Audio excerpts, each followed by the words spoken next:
Qo'shni Wi-Fi'ga pul to'lamadinglarmi? Ishlamayapti. Qo'shni xotinim bilan mehmonga ketayotgandik. Shunga bolam sizlarnikida o'tirib tursa bo'ladimi? 2 oy qo'shnilar pul tashashib smalay qilgan ekansizlar. Menda o'sha payt pul yo'q edi-da. Shunga menga ham bir tomchi suzdirib chiqing. Qo'shni ammamni qizini uzatyotgandik. Shunga sizlarni uydan chiqarsak bo'ladimi? Har holda yaqinda remont qildinglar uyga. Qo'shni telefonda Instagramingiz bor-da. Berib turing. Eski muhabbatimni, istoriyalarni ko'rmoqchiman. Sog'indim. Keyin men blog ham qilib qo'yibdi-da Instagramda. Qo'shni uydagilarga osh qilib bermoqchi edim. Yog'man, sabzonman, piyozonman. Go'sht esdan chiqibdi. Shunga uyda 1 kilo go'sht chiqadimi? Qo'shni o'g'lim bexosdan velosipedda mashinangizni turtib yoribdi-da. Vaqtingiz bo'lganda velosipedda rulni tuzatib berarsiz. Qo'shni ko'chvossiz deb eshitdim. To'g'ri qilasiz. Yaxshi mahalla emas bu. Odamlar ham sal g'alatiromi-ye. Ko'chayotgan ekansiz, ana bizga berib turgan xon taxtani tashab ketar ekansiz-da esdalikka. Og'ayni choyxona esingda, mashinada olib ketaymi doimgidek? Xotining shirin turkcha ovqat qilganmidi? Mayli. Keyingi safar og'ayni yoqimli ishtaha. Og'ayni bugun El Clasico'ni qayerda ko'ramiz? Shunga qarab joy etib qo'yardim-da. Ha, Adajon bilan ko'rasanmi? Mayli, unda qaynatingga salom etib qo'y. Og'ayni sal palakat bo'lib, mashinamni urib oluvdim-da. Vaqting bormi? Qaynanangga bankka yopishda qarashyaptimi deng. Ha, mayli o'rtoq. Vaqting olmay unda. Alo. Ya og'ayni yaxshimisan? Necha yil bo'ldi ovozingni eshitmaganimga? Eshitdim. Ajrashib ko'chada qopsan. Mayli ko'rishaveramiz. Faqat 1 soatdan keyin xotinimni ko'rgani keluvdim. Men xotin quli bo'laman, dorisini olib borishim kerak. Cho'qinayotganim yo'q ayol zotiga. Kecha operatsiyadan chiqdi, dorilarni olib borib berishim kerak. Keyin bo'shab o'taman. Yugurdagi emasman, hozir yurolmaydi-da, palatada.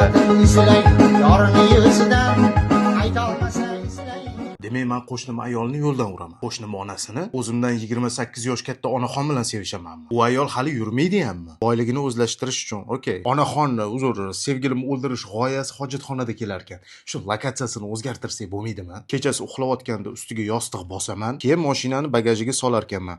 Onaxon og'irligi qancha? Hovlisi 12 sotuv bo'lsa, hovlisiga konvor ursamchi, ssenariyga to'g'ri kelmaydi. Mashinamni dala tomonga haydab ketayotganimda yon oynadan onaxon, sevgilimni yuzi ko'rinadi.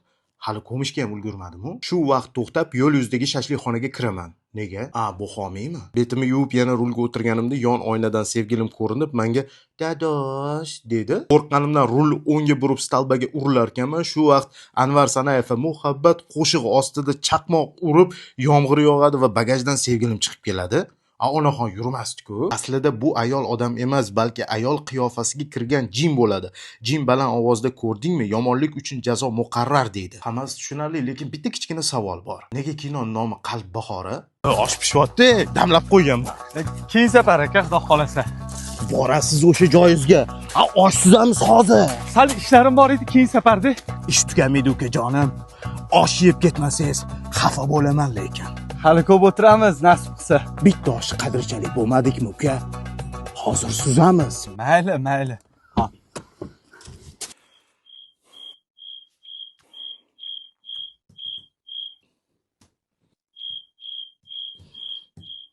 Kech bo'lib ketdi. Osh keyingiga qoldirsak bo'lardi. Ha, mayli.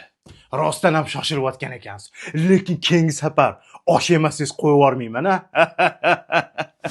Uyda yana nimaga xo'mrayib yuribsan? Mana onajonim, adam arazlab 3 oy uyda yo'q bo'lib qaytganlarda ham "Yaxshi keldingizmi, begim" deb kutib olardilar. Ovqat qiling desa, go'sht yo'q, un kam deysan, nuqul. Onam bitta piyoz bilan karamdan Napoleon tort qilganlar tug'ilgan kunimda. Bu hali karam qo'shmaganlardi. Onamdan uyni ozoda tutishni o'rgansam bo'larmidi? Oynani archishi o'ziga 3 ta lattadan foydalanardilar. Ho'l latta, quruq latta. Ana undan keyin ukam orqalaridan yana artib chiqardi. Shu onam borki, senga uylanganman. O'g'limni uylantiraman deganida, Muhabbat sinovlari filmini kastingiga kelgan qizlar kastingini tashab biznikiga kelishgan. Odamlarni kelin bo'lib tushgan uyga xolodilnik, konditsioner yoki kir yuvadigan mashina olib kelar ekan. Onajonim sizlarni ovora qildilarmi? Yo'q, shunchaki pulni berib qo'ya qolsin dedilar. Bilib qo'y.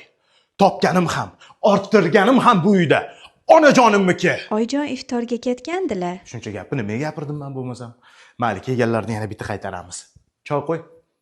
tilla uzuki yo'qoldi uyimizda. Ayolim Ades uyimizga serqatnov bo'lib qoldilar deb Adamdan shubha qilishni boshladi. Adam Rossiyadan 4 yilda bir marta keladilar o'zi. Balki o'zingni Adam bilan gaplashib ko'rarsan, yaqinda chiqdilar ozodlikka desam, Adam o'g'irlik bilan emas, qotillik bilan qamalganlar deb xafa bo'ldi. Keyin unda ammam shubha uyg'otdi. Menmish 5 kun oldin yangi mashina olishibdi, taksi qilgan. Tez yordam mashinasi qachondan taksi mashina bo'ldi, hayronman. To'g'ri, pochcham bir xil vaqt kira qiladilar. Yunusobod Abu Sahihatnidilar, lekin davlatning mashinasida. Keyin shubha ostiga xolam olindi. Nega xolam desam, yaqinda o'g'il uylantirdilar-ku deydi. O'zini xolasi yaqinda 3-marta erga tekkandan xabari yo'q. Ertasi singlimni gumon qilishni boshladi. Sizga yeta olmasdan kontraktini to'lab olgandir deydi. Shiriq qilishga o'rganyapti. 7-sinfda o'qiydi singlim. Qanaqa kontrakt deb so'kdim. Mendan beso'roq polvonga bordi. Polvonga odamlari erizni bobosi olgan deb. Ertasiga qabristonga olib borib, bobomga qabr toshlarini ko'rsatdim, tinchlanish uchun. Vaqt o'tib yarim kechasi uyimizga qayni opam yig'lab keldilar. Uzuni men olgandim-ku, kechiring deb yig'idan to'xtamadilar. Bilishimcha qayni opamning tushlariga bobom to'xtovsiz kirib, nevaramni oilasi sanida barbod bo'lsa, umringni barbod qilaman. Keyin singlingni ham yig'ishtirib ol deb aytarkanlar.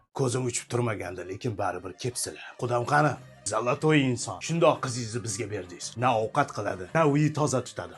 O'g'limga juda mos. U ham na ish qiladi, na pul topadi. Jon qo'shnim chiqibdi holvatar ko'tarib. Tug'ilgan kunga asosan holvatar olib chiqishadi-yu, joni hisob bo'lsin. Xotin sanga alohida rahmat.